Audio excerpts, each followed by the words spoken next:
Good morning students. आज बात करेंगे टीपू सुल्तान के बारे में। जो लोग कॉलेज में पढ़ रहे हो तुम लोगों के लिए तो बहुत ही इंपॉर्टेंट क्वेश्चन है। जो नौकरी के लिए भी प्रिपरेशन ले रहे हो उन लोगों के लिए भी बहुत सारा क्वेश्चन ये टीपू सुल्तान के सेक्शन से आता है। तो तुम लोगों को ये बहुत जानना जरूरी है टीपू सुल्तान के बारे में। और शायद तुम लोगों को स्कूल के सिलेबस में थोड़ा बहुत इनके बारे में नॉलेज मिला होगा। आज इस वीडियो में बात करेंगे टीपू सुल्तान कौन थे, किस वजह से इनके साथ अंग्रेज का युद्ध हुआ और कैसा कैरेक्टर था टीपू सुल्तान का, इसके बारे में आज बात करना है। तो 1751 ये जगह का नाम है देवानाहल्ली। तो इस जगह में इनका जन्म हुआ। हम लोग जानते हैं टीपू सुल्तान के पिता के बारे में जिनका नाम है हैदर अली, और इनका जो नाम माता जी का नाम था फतिमा फकर उन निसा। तो हिस्टोरियंस लोग बहुत सारे बातें टीपू सुल्तान के बारे में बोले हैं। जैसे उनको बहुत सारे टाइटल दिया गया है। उनके नाम से बोला जाता है कि मैसूर सरदुल के नाम में, टाइगर ऑफ मैसूर के बाहर नाम पे भी इनको बोला जाता है। तो क्यों इस तरीके का टाइटल इनको दिया गया, क्या काम किए थे, तो इस वीडियो में आज जानने वाले हैं। पहली बार अगर हम लोग मॉडर्न इंडियन हिस्ट्री में टीपू सुल्तान का नाम जहां पर आता है, मतलब पहली बार इनका नाम जब सामने आ रहा है वो है सेकेंड इंगो मैसूर बैटल। हम लोग हम तो कुछ दिन पहले एक वीडियो दिए थे हैदर अली के बारे में। तो वहां पर इस वीडियो का इस्तेमाल मैंने लास्ट में बोले थे कि जब सेकेंड इंगो मैसूर बैटल चल रहा है वहां पर उस वक्त क्या हुआ, अचानक नहीं, उनका पिताजी का तो डिजीज हो गया था, तो उनकी मौत हो गया 1782 में। अब क्या हुआ, 1783 से टीपू सुल्तान सामने आए और अंग्रेज के खिलाफ इन्होंने लड़ाई किए, और ऐसा लड़ाई किए मजबूर कर दिए थे ब्रिटिश ईस्ट इंडिया कंपनी को pact treaty of Mangalore sign करने के लिए। और ट्रीटी ऑफ मैंगलोर, ऐसा कहा जाता है कि लॉर्ड वारेन हेस्टिंग्स कहते हैं कि ट्रीटी ऑफ मैंगलोर बहुत अपमानजनक था ब्रिटिश ईस्ट इंडिया कंपनी के लिए। तो इससे ये तुम लोगों को समझ में आ गया होगा कि कैसे खतरनाक, मतलब ये इंसान थे ब्रिटिश प्रशासन के लिए, कि बहुत ही दिक्कत पैदा कर दिए थे। तो ट्रीटी ऑफ मैंगलोर साइन हो गया था। एक दूसरे के लिए जितना जगह उन्होंने आक्रमण किए सब लौटा दिए थे, और ऐसा कहा गया था कि अभी से शांति प्रतिष्ठा हो रहा है। वास्तव में अगर हम लोग देखेंगे कि टीपू सुल्तान के साथ अंग्रेज ईस्ट इंडिया कंपनी का ये दोनों पक्ष से जानते थे कि इन दोनों के बीच शांति प्रतिष्ठा नहीं हुआ है, किसी भी वक्त युद्ध छिड़ सकता है। तो इसीलिए शुरू हुआ third Anglo Mysore battle. Third Anglo Mysore battle का टाइम पीरियड हम बता देते हैं 1792।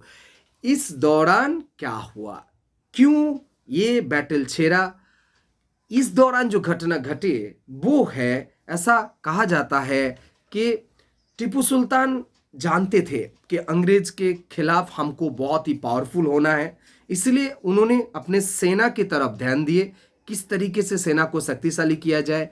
और सबसे बड़ी बात यह है, इस दौरान हम लोग देखेंगे भारतवर्ष के कोई रूलर, कोई शासक, किसी जगह का शासक जो बाहर की फोर्स से कांटेक्ट करने की कोशिश कर रहा है अपना सेना को मजबूत करने के लिए, अपना मनोबल बढ़ाने के लिए, तो उन्होंने पहले कांटेक्ट किया फ्रेंच पावर के साथ, मतलब फ्रांस के साथ।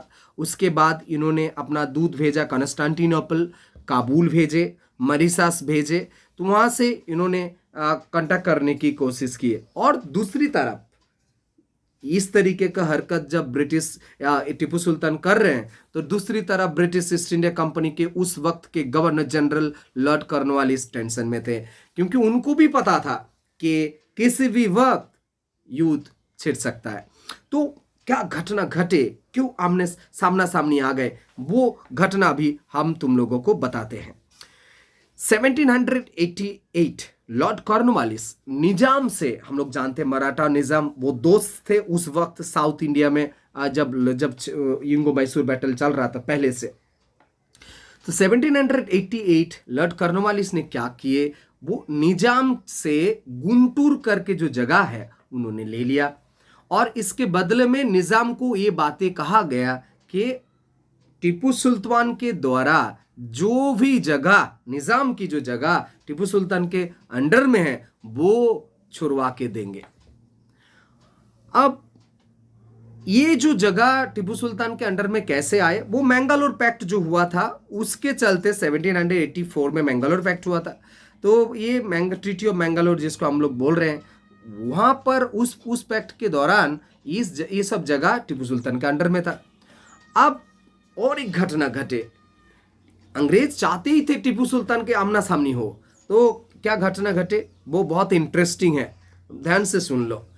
ये है, लॉर्ड कॉर्नवालिस ने निजाम के पास एक लिस्ट भेजा, और लिस्ट भेजने के साथ साथ उन्होंने एक बातें भी कहा निजाम से कि हम आपको सेना की सहायता देंगे उस जगह को रिकवर करने के लिए, लेकिन आपको याद रखना है ये हम फ्रेंड के, ब्रिटिश के फ्रेंड, ईस्ट इंडिया कंपनी के फ्रेंड, जो दोस्त, भारतवर्ष के जो शासक कुल है, जो फ्रेंड है, उनका लिस्ट दिया जा रहा है, इनके खिलाफ आप ये सेना इस्तेमाल नहीं कर सकते। अब जो घटना घटे वो है, उस लिस्ट में मैसूर जो शासक टीपू सुल्तान का नाम नहीं था। अब इसमें बात यही है, नाम ना होने का मतलब यही है कि ब्रिटिश ईस्ट इंडिया कंपनी चाह रहे हैं कि उनके खिलाफ निजाम वो फोर्स का इस्तेमाल कर सकते हैं। अब ये बातें जब टीपू सुल्तान के पास आया, जब सुनने में आए, तब उन्होंने क्या किए, बस अंग्रेज की जो फ्रेंड राज्य थे वो है त्रिबांकुर को उन्होंने आक्रमण किए, और इसी के साथ साथ शुरू हो गया तीसरा इंगो मैसूर बैटल। अब तीसरा इंगो मैसूर बैटल में क्या हुआ, निजाम, मराठा, अंग्रेज फिर से वो लोग एक साथ हुए और टीपू सुल्तान के खिलाफ युद्ध करने लगे।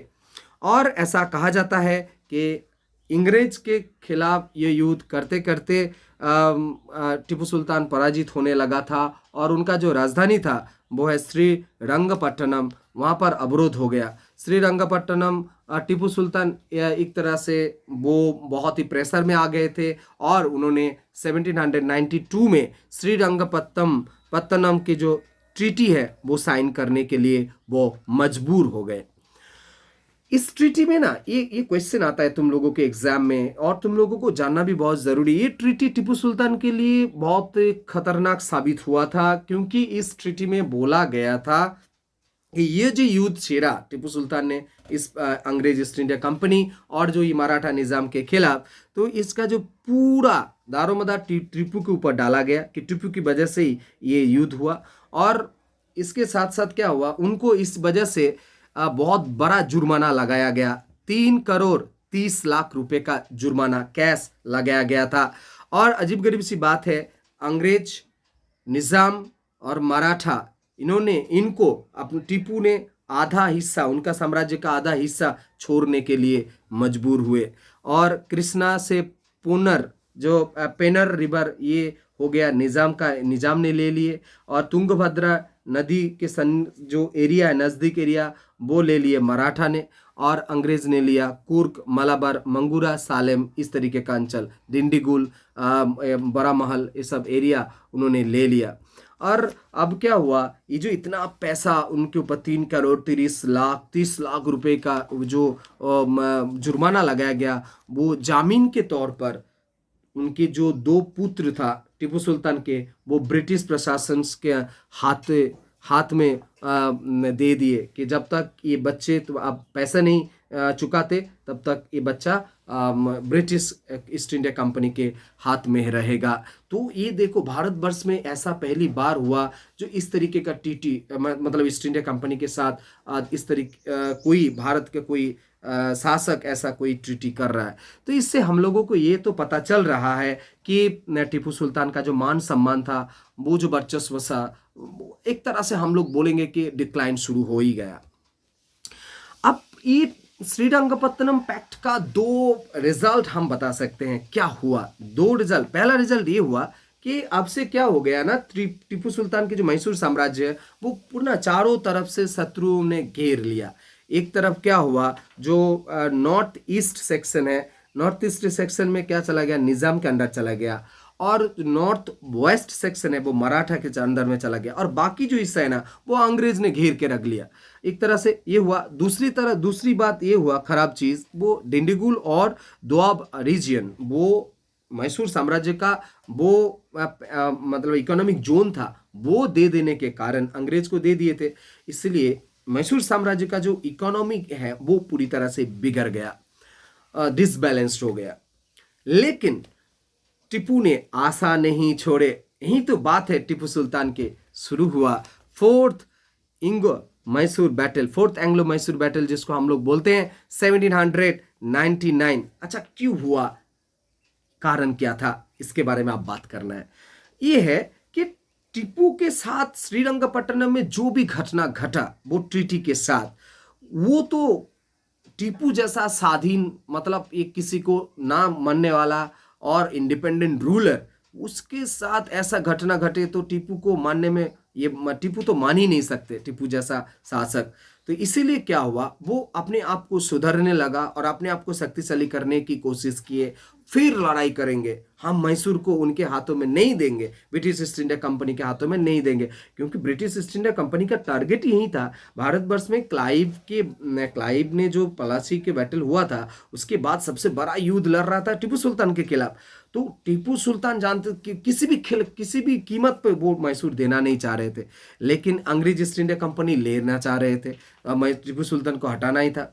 लेकिन टीपू सुल्तान ने क्या किया, फिर से उन्होंने खड़े हुए, फिर उसके बाद उन्होंने अपना सेना की तरफ ध्यान दिए, प्रशासन को बहुत तरह की रिफॉर्मेशंस लाए, और उन्होंने जो विदेशी शक्ति है उनके साथ उनके पास से हेल्प लेने के लिए बहुत ही ट्राई किए। जैसे फ्रांस हुआ, मॉरिशस हुआ, कॉन्स्टेंटिनोपल हुआ, अरब हुआ, काबुल हुआ, वहाँ पर क्या किए, इन सब राष्ट्रों के साथ उन्होंने कनेक्शन बनाए और हेल्प मांगे। ऐसा कहा जाता है कि इस वक्त फ्रांस के साथ टीपू सुल्तान का बहुत अच्छा रिश्ता बन चुका था, और जैकोबिन क्लब जो हम लोग बोलते हैं, रॉबेस्पियर का जो जैकोबिन क्लब, उनका मेंबरशिप भी इन्होंने लिया। ऐसा भी कहा जाता है बहुत सारे मेंबर्स जैकोबिन क्लब का जो वॉलंटरी मेंबर्स आ चुके थे मैसूर साम्राज्य में हेल्प करने के लिए, और ऐसा भी कहा जाता है इन लोगों की इंस्पिरेशन से ही श्रीरंगपट्टनम में ट्रीटी ऑफ लिबर्टी का भी वहाँ पर रोपण किया गया था टीपू सुल्तान ने किया। तो तुम लोग को बहुत सारा क्वेश्चन आता है